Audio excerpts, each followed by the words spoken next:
Hey everyone, I'm so excited about today's episode, but first want to let you know that this show is made possible by Fortune Builders.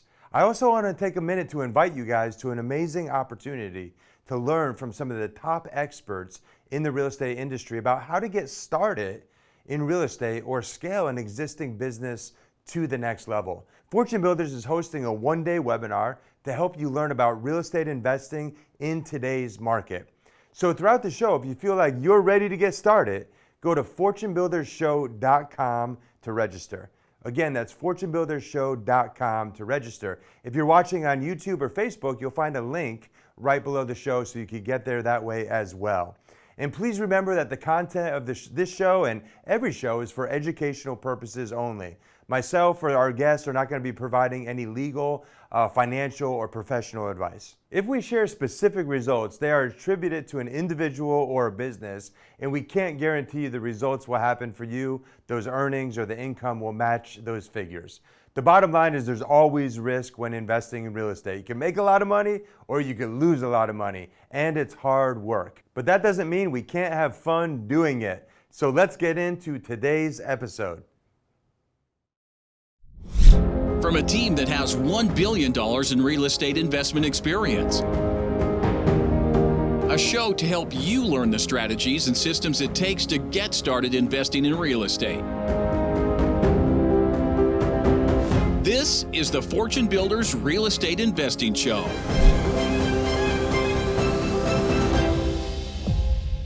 Hey everyone, Jeff Rakowski here, and welcome to this week's episode of the Fortune Builders Real Estate Investing Show.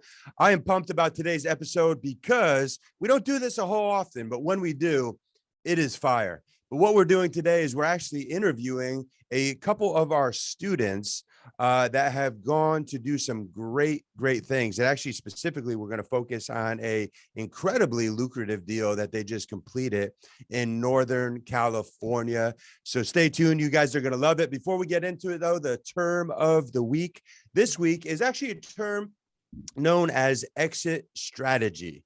So what is an exit strategy? There's actually a lot of different exit strategies, to be truthful, in real estate. And there's a saying, we've all heard it, that we make our money when we buy. We make our money when we buy, but we realize our profit when we sell. And that's where the exit strategy comes into place. So we've talked a lot about on this show. We probably touched 8 different exit strategies over the last year on this show, from wholesaling to rehabbing, to the burst strategy, to lease option, to subject to owner financing, all of these different terms. Probably the most common is, I would say, wholesaling, rehabbing, and simply buying and holding. But there is no right or wrong. That's one thing we love about real estate. There's so many different niches, so many different ways of exiting deals and monetizing those deals. So that's your word of the week or term of the week: exit strategy. So let's get into today's show.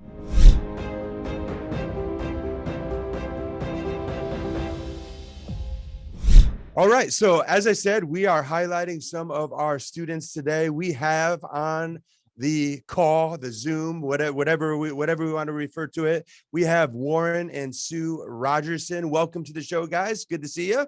Yeah, Thanks for having us. Yeah, it's thanks for being here. I know you're on a vacation. You're from El Sobrante, or not from El Sobrante. You live in El Sobrante, California, which is, I just learned, is near San Francisco. I never heard of El Sobrante before, but I'm sure nobody's heard of my hometown either. But you're actually on vacation in the Midwest. So what are you guys up to out there? Well, we're here this time seeing my parents and friends and family, and we were also helping with a fundraiser event for suicide prevention that went very well. We were able to, we had about 350 people show up. It was on the lake. It was a really good time. There was a band, and we raised several thousand for a local charity called Safe Communities MDC, which helps. It's a free service to the people who need it, and it's a nonprofit. And we were able to raise a bunch of money to help them, and it benefits people that have issues surrounding suicide and also substance issues. That's fantastic. We were actually chatting a little bit before the show on this, and one thing I mentioned was, through COVID, a lot of the focus was on, the actual COVID, virus, but not a lot of people talked about the rise in suicide, mental illness, and all of that. And obviously, today's show is not about that. But if anybody's listening to this show and they struggle with those type of issues, what do they? What's the best thing for them to do, in your opinion? Well, the thing really is to reach out. Find there are a lot of people out there that are available and willing to help you, and there are groups like Safe Communities that you can reach out to, and the National Suicide Hotline, I would say, is the sort of the first go-to if you're having those kind of issues, or other substance abuse organizations. But I think also just talking about it. I mean, a lot of people are afraid to ever say anything to anyone. And I mean, one of the things that touched me the most is so many people came up and told stories of someone, of how it's affected their lives. I mean, I think almost everybody knows at least one person who has passed from suicide. So, reach out to friends. I mean, like, our doors are always open. And I think most people will say that. That's awesome. It's so awesome that you guys are doing that. Any way that we can support that effort, definitely let us know. We'd love to get involved. But you guys actually met us, became students in 2012. So you're approaching veteran status here. Now, done a bunch of deals, and also internet quick start students, and pretty much, been to all the boot camps and kind of, everything that, we offer to our students. But really quick, let the listeners know what did life look like for you guys before real estate, before, I believe when you met us is when you started in real estate. I don't think you had prior experience, but what did life look like before? Well, we did have a little bit of prior experience, and I'll let Sue talk about that. For me, I had a DJ MC business for almost 25 years. So I really wasn't in real estate at all until I met Sue. And I'll let Sue talk about her story in bona fides. Well, originally, I came out of college as a teacher. I taught middle school for a few years and was in environmental education, and then started working for Habitat for Humanity. I moved out west to Portland from Ohio, and started with Habitat for Humanity for a couple of years, and kind of got that construction bug, and ended up moving down the Bay Area and working in construction now almost 25 years. I even have a contractor's license. We don't use it for our projects. It's actually inactive. We hire licensed people, but so I have that experience. And but I never thought I could do this. We just never thought we could do it for ourselves, right? We didn't realize that. We always thought, we don't have enough money to buy houses and sell them. And we sold our own houses. We were getting married. We bought one together. We fixed up, kind of quickly fixed up our own houses and sell it. And we were like, how can we do this? Yeah. And Sue really is being a little bit humble. She, when she got started with Habitat for Humanity, she started as a carpenter, but because she was so quickly became a project manager. And same thing when she moved down to the Bay Area, she started slinging a hammer. And because of she was organizing the job site, they quickly made her a project manager, and it went on from there. And then sort of what happened was we started junking out on Flip This House. There was this one group in Connecticut that we focused on. And Sue said to me, we could do this. And I was like, oh boy, well, okay. And I mean, for me, I was ready to kind of move on from that anyway, because we had been recently married, and most of my gigs were on the weekend as a DJ and MC. And so I thought, I'm ready to make this transition. So we started hearing these local commercials about we're looking for a few people. And sure enough, that was Than. And we went to our, first few meetings, the initial one, and then the immersion, and started doing all the boots. And that's kind of and the big thing that was really eye-opening for us is that you can use other people's money. Yeah. I mean, that was a game changer, because we started our first deal, and I don't even know if we had any money in that first deal. Yeah. So almost zero. And really the one of the big eye openers for us was we got our first project in contract, and we were just about to go to a boot camp, and we had to raise $800,000 in 2 days. And if you would have told me prior to that that I could do that, I would have told you were crazy. But we went to this boot camp. There were 400 other people there that had open minds and open eyes and got it, understood the investing thing, and realized this wasn't just some kind of a scam. And sure enough, in 2 days, we had raised that 800 grand, and that was just a huge game changer for us. That's all. Let me pause there for 1 minute. 800 grand, guys, in 2 days. Now, I mean, that is, I've had, similar experiences as well. But that I think, I talk to a lot of people every week that are, think about getting into real estate, and money usually is the biggest thing that holds people back. And I love that you guys shared this story, because if you're listening to the show and the only thing that's holding you back from real estate is thinking, I don't have the money, would you guys agree with me when I say it's probably one of the easiest parts of the business? It's gotten to be, yeah. Yeah. You just have to keep practicing at it and reaching out. Never, always ask. I mean, it's amazing what you'll get when you ask. And also, one of the things we learned from Fortune Builders that we really didn't realize in the past was, we didn't know about hard money, and we didn't really think about private investors, just, people that that have money, or that they can use their self-directed IRAs, That was huge for us. There's a lot of people looking to invest their money. Yeah, there really is. There's actually more cash right now just circulating through our economy, and people's savings accounts. Actually, the average is the highest it's ever been in the history of our country. A lot of that is due to, our government printing a lot of money, and that money's not worth as much, but still, there's a lot of it to go around. I love that story. We actually have a boot camp coming up, by the way, August 17th is it the 17th, Joe? 17th in Orlando. So definitely get on out there if you're listening. But awesome. So you came in 2012. We have a DJ and a teacher turned project manager. And then you made the jump into real estate. Did you instantly go full time into the business, or did you have a transition period? How did that work out? We had a transition period. Absolutely. Yeah. For me, it was a little easier because I was already running, my own business and work, out of my house. And so I could kind of, dedicate my time in different ways. And, but Sue was still working for some high-end companies as a project manager. Right. Yeah. I was still working definitely full time, but I had some luxury of I was out and about at different job sites. So I could stop by our job site. I could communicate with him during the day. We could still line up all our contractors, and then Warren could go by during the day and check on them and that sort of thing. There was a lot of calls on the phone to her in the office. And, hey, what do we do here? What do we need to do there? What do you think? But we were determined. We were determined to make it work because we wanted to go full time. So it was a glorious day when I finally called him from the car after commuting for 2.5 hours from the city, San Francisco to home because traffic was such a mess. Yep. I just said, I want to quit. And he's like, do it.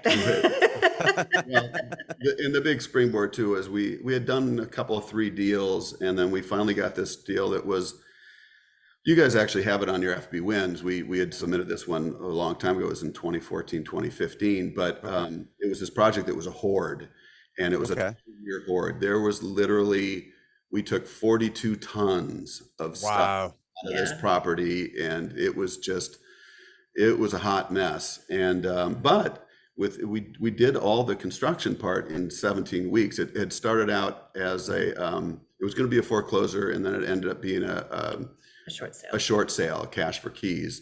And we ended up making, was close to 600,000. We had shared about 70,000 of that, the profit, with our investors. And we walked out with, I think it was 519,000. That was our big springboard to let her quit her job permanently and come into this full time in earnest. And honestly, we should have done it sooner. Yeah. I mean, if we there was no looking back once we did it, and I think, why didn't we do this earlier? Yeah. We would have done many more deals. It's just, because it frees up your time, your energy, to everything to work towards your own business. Yeah, and that in turn allowed us to buy a vacation rental in Lake Tahoe that we get to use. That is paid for by renters, and since we bought it in 2014, it has more than doubled in value. Right. So come on. That was the best investment that we had, and it was a springboard off of, up until this deal, the most profitable deal that we've had. Wow, that's such an awesome story. I love hearing this stuff. I mean, this is why we do what we do, and this is the potential and the power of real estate. So I appreciate you guys sharing that. But I want to talk about this deal, your most recent one in Alameda County, California. So give us a kind of like a high level overview, and then we can start with it. How'd you find the deal, that type of stuff. Well, a lot of it, we our two godsons actually are in the business with us. Mm-hmm. And one of them does all of our online marketing, and basically through his efforts of, putting stuff online and starting our funnel, a call came in, and we met with the people. They had talked to a few others, and they liked what we had to say. We were able to strike a deal with them that worked for them. They needed to sell quickly for personal reasons.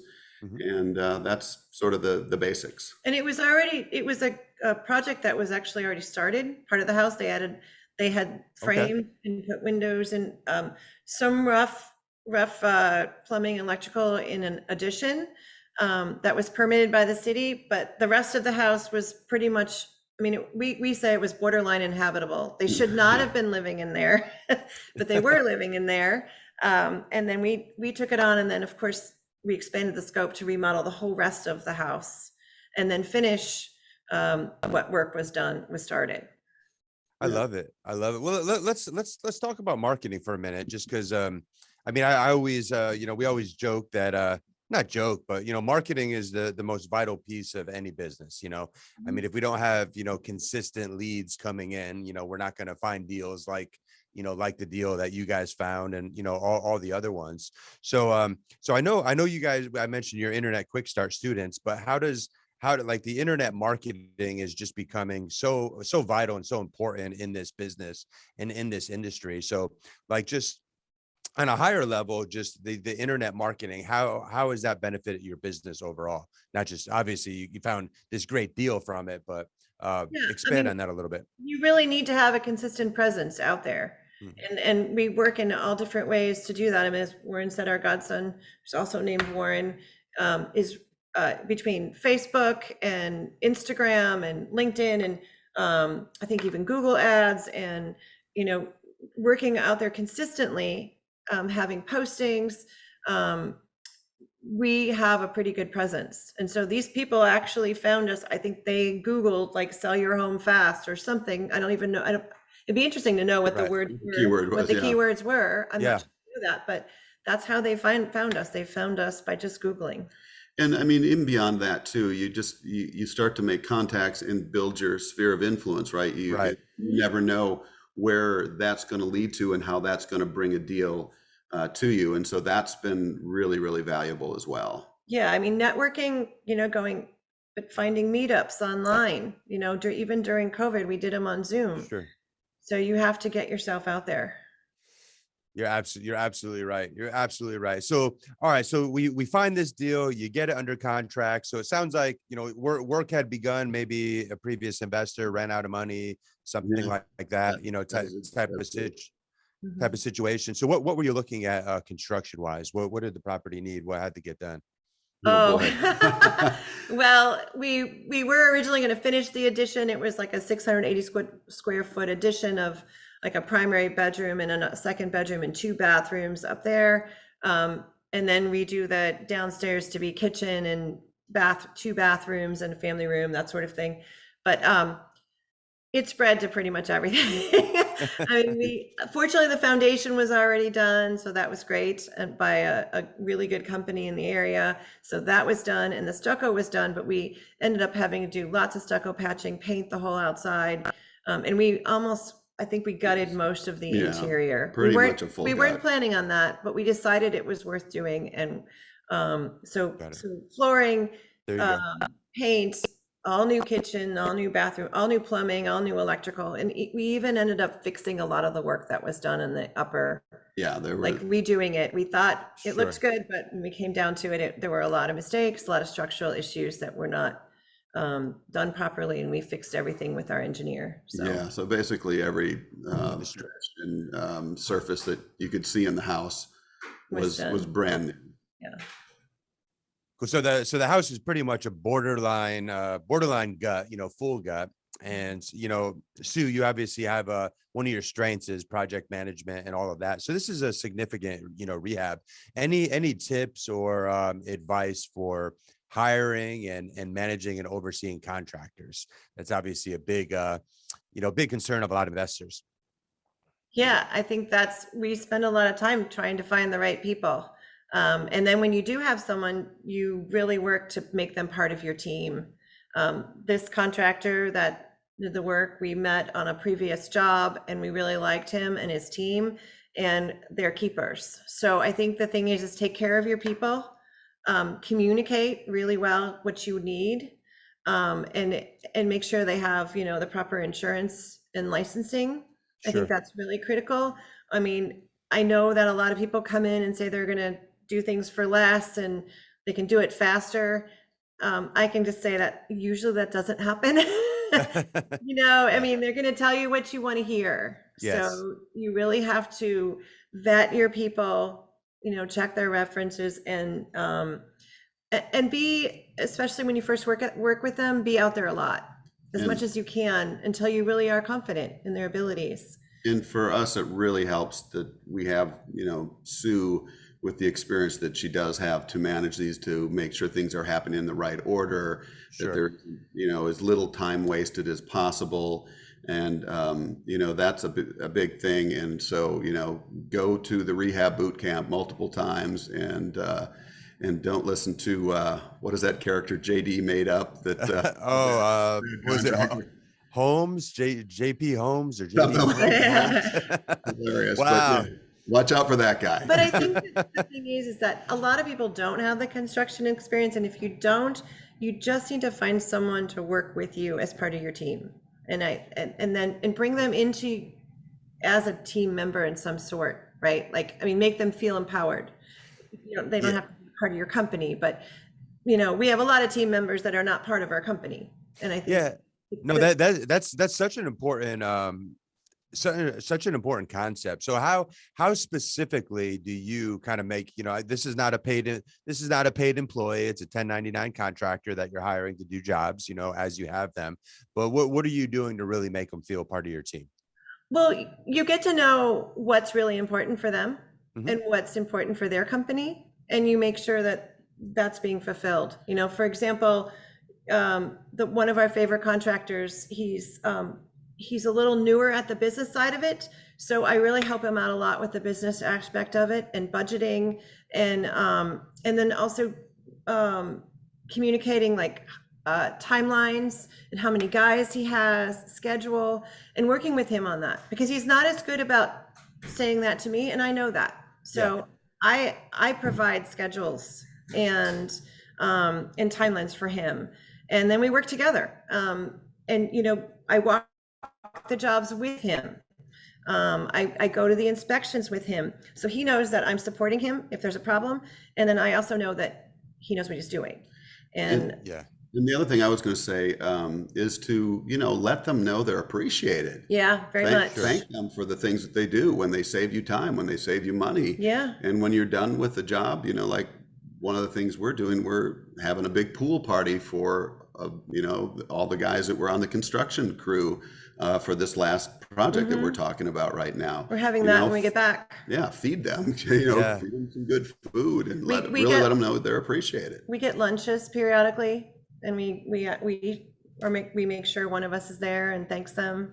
Yeah. So we've had multiple guys come up and tell us they really like working on our jobs. And that's awesome. It's great. It makes us feel, who doesn't want to go to a project and like the people that are around them, right? Yeah, no, what you appreciates. It's such a simple but powerful concept, just because contractors are used to being called out every time they do something wrong.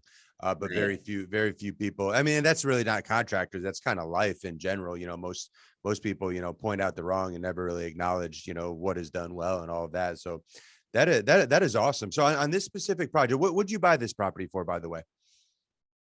We bought it for $1,065,000. $1,065,000. And It sounds a lot to a lot of people, but in our area. It was originally $1.2 million, but while we were negotiating, we found about 140K worth of issues. Mhm. And fortunately, the seller, and he had a person helping him that had a lot of experience in that realm. And she was like, okay, yeah, I get it. I can see that, I mean, we actually we'll give you listed the all the reduction. things, put pricing for them and said, these are the issues that we're gonna have to deal with. And they said, we get it, Yeah. okay. So And they gave us the credit. we were very transparent about what we're doing to the house, that sort of thing. And which was really good because we found more stuff after the fact. Yeah. It raised the rehab budget Yeah. significantly, but also the value of the house in the end. Yeah, got it. So 1165, you said 1165? 1065. Oh, 1065. Yeah, like you said, that might seem like a lot to some listeners, but that's like what is that, like 900 square feet in California? A little bigger than that. Well, it could be. Yeah, it could be. Yeah, It ended up being 2560 square feet. But there you go. And then what was your rehab budget going into the project? We were planning around 400,000 going Yeah. in, and we ended up spending 520. Gotcha. But that was by design, right? It was. Well, okay. there were we wanted to make sure structurally everything was sound, and I highly recommend to everybody, build your brand, get known as people who don't cut corners and do the right thing. I mean, a lot of things you don't see, right? I mean, when it comes to foundations or structural issues or plumbing, you don't see those. It doesn't make the house look pretty, but it's what you want your name, that you're doing it right. And with this particular project, drainage and what were to push the water out. Oh, sump pumps, Sort of the sump drainage, pumps. all that. Because in Alameda has a really high water table. But you don't want those things to ever come back to you, right? In some way, even if they, So in any way. So the way we kind of put it is that we don't do just the pretty stuff. Yeah. The There stuff you go. can't see as well that make the house stable. but we use that when we market the project, right? Always, I mean, when we put together the marketing package, we list everything we've done to the house. We let people know we got permits. We do it also that, people can understand that this is a sound house, and use that in your marketing material. Yeah, that's powerful. I love it, Warren. The thing that pushes water out, we could definitely tell who the project manager is. Couldn't come up with that word. So really, what do you do, Warren? What do you do in the company? I'm joking, but obviously, Obvious, it's not. Yeah. Sue's because we're sort of the opposite of most of the flip this house couples that you see, where Sue is the contractor, designer, project manager, and I really help find the deals, and I'm a realtor, and so I buy them and sell them. But yeah, I couldn't come up, which is ironic because when I was selling that house, I said sump pump so many times. Right, so he was not a realtor when we started. No. He became a realtor, which has been very helpful. Yeah, it's definitely a powerful tool to have. You don't need it. If I get that question a lot, do I need a license to invest in real estate? You don't need it, but obviously brings a lot of benefits, helps you find properties, connections with realtors, access to the MLS and all of that stuff. So just I want to get back to the deal, but first, just we have a lot of I meet a lot of investors a lot in the Fortune Builders community where they're a husband and wife team, or a spousal team. But any tips about working with your spouse full time? I know for some people it could be challenging. Some people it's great. It definitely has its challenges, challenges. and you just have to roll with it and breathe through it, and sometimes have your own little weekend getaways with the guys or with the girls. And you also have to really try to define your roles. It's very important that we don't duplicate our efforts too much. So we've really been honing in on that, especially this last year or two, of this is what I do, this is what he does. And of course, we're always here to help each other and support, but we really let each other do our thing as much as possible, and then help out if the other asks. And then also we have a full-size WWF ring in the backyard where if you need to settle anything, we just Take the gloves off and go for it. And a wine cooler in the house. Yeah. Couple margaritas doesn't hurt. There you go. There you go. Boxing ring and margaritas. All right. So that's the secret. That's the secret. Good stuff. Well, before I ask the next question, I just want to take a moment, as always, and remind our listeners that every week at Fortune Builders, we run free trainings designed to help you get into real estate. Many of us want to, many of us think about it, but just don't know where to get started, or think that we need our own money to do it, or all these different things. That you'll be blown away when you go through this training, when you see how easy it is to go from where you are today to start investing in real estate. Or maybe you have an existing company that you're looking to scale to the next level. Below this video, you'll see a link to FortuneBuildersShow.com, and that will get you one free ticket to our live training with Fan Merrill himself. So definitely take advantage of that. But let's get back and let's talk a little bit more about this deal. So we have about $1 million purchase, a $400,000 budget. What'd you learn during this project? There's always something we didn't plan for. There's always something, new project to project, or maybe just a challenge you had to overcome. What was when you look back on this deal, what was the big takeaway for you guys? I think do you mind? I was just going to say the first thing, then you go for it. The first thing was that we got this off of our online marketing. Yeah. That was our first big project that came in that way. So that was a big light bulb, like, woo, we got to keep doing this. Yes. Consistent. Spend money in that, and just our time in that. For me, it was, you can go, I have a lot of construction experience, but it didn't matter. There were so many things wrong with this house I didn't see. But just know that can happen in a project, and don't panic, because, and you mentioned exit strategy. You have to have that when you go into a project. That's right. So we know, the market in our area was so hot that we could have sold that project at any time to another investor, especially one that maybe would have done it for a little less money, or maybe they have their own crews or whatever. So we could have sold it and made money, but we decided to put more money into it, because we ended up putting about 520 in.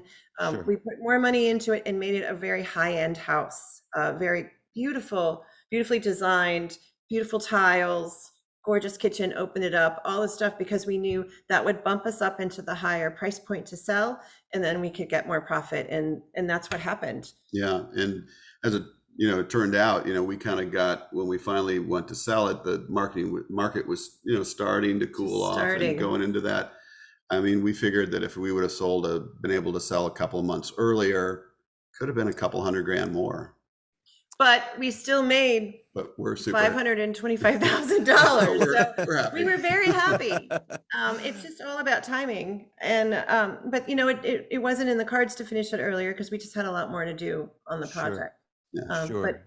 But know that there's ways to get out if you need to.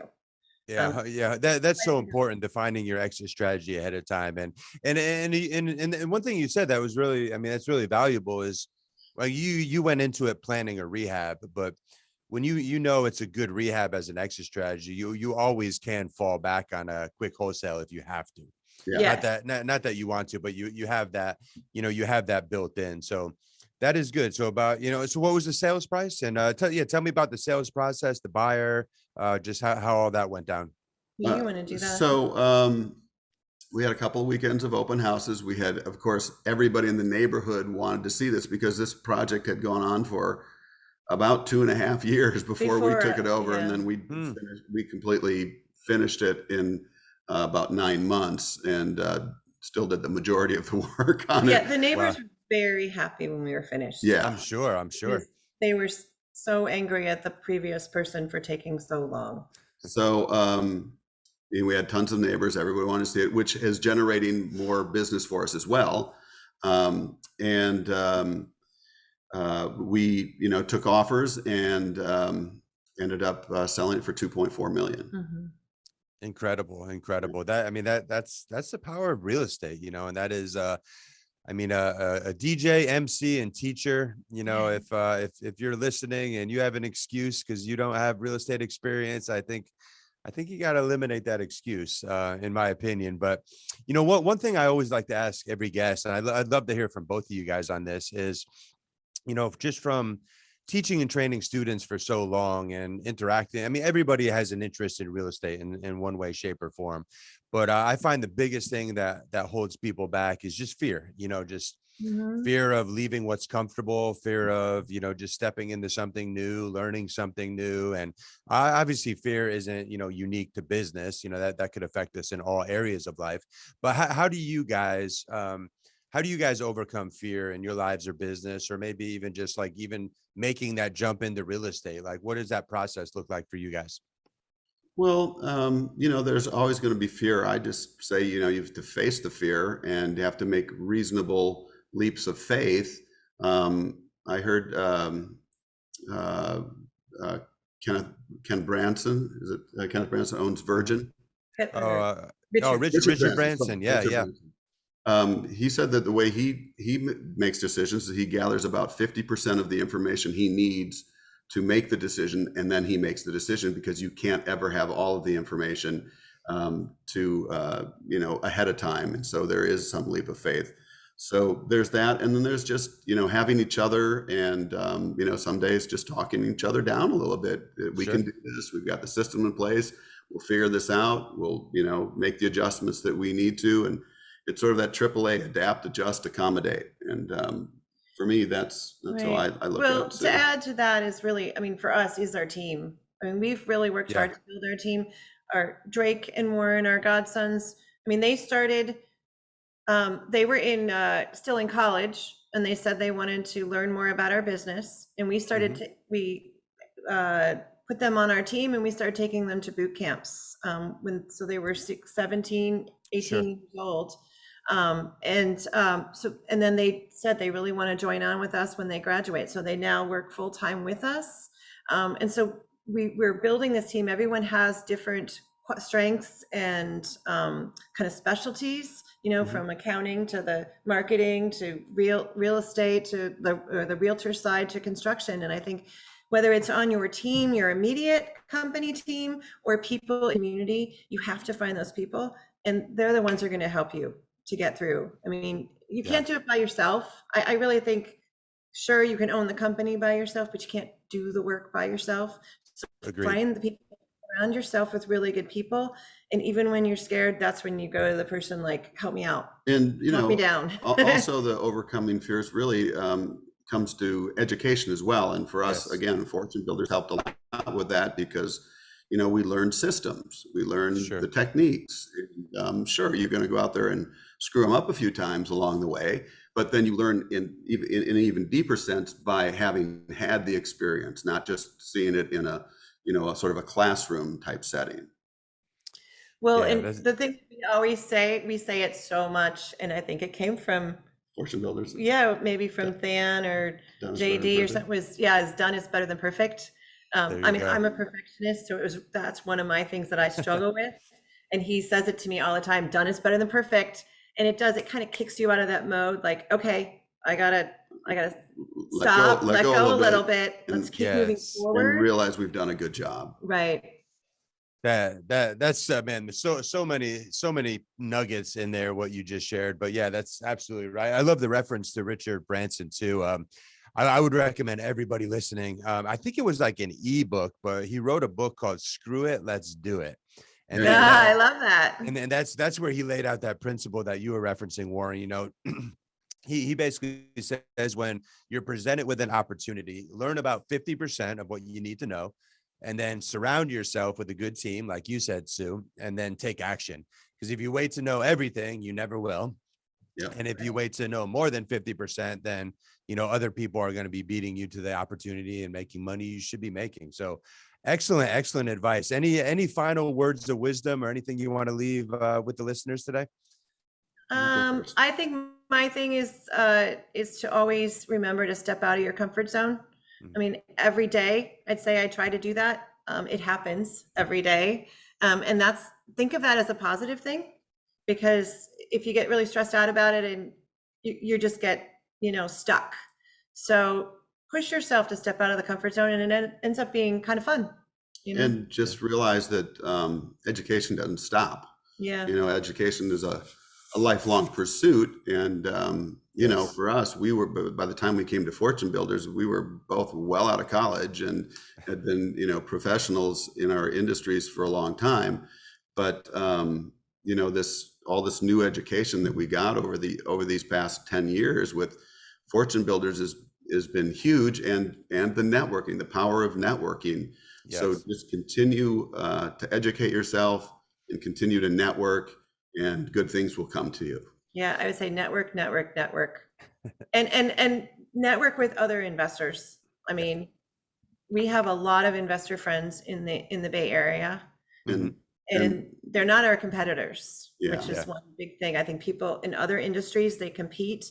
I just got a phone call yesterday from a local investor in our area that we met at Fortune Builders, and she's got a house for us. So, and she can't take it on. She's got another big project she'd rather have. So, and then finally, let go of negative things and negative people in your life. That's for sure. People that tell you can't do it because you can. Yeah.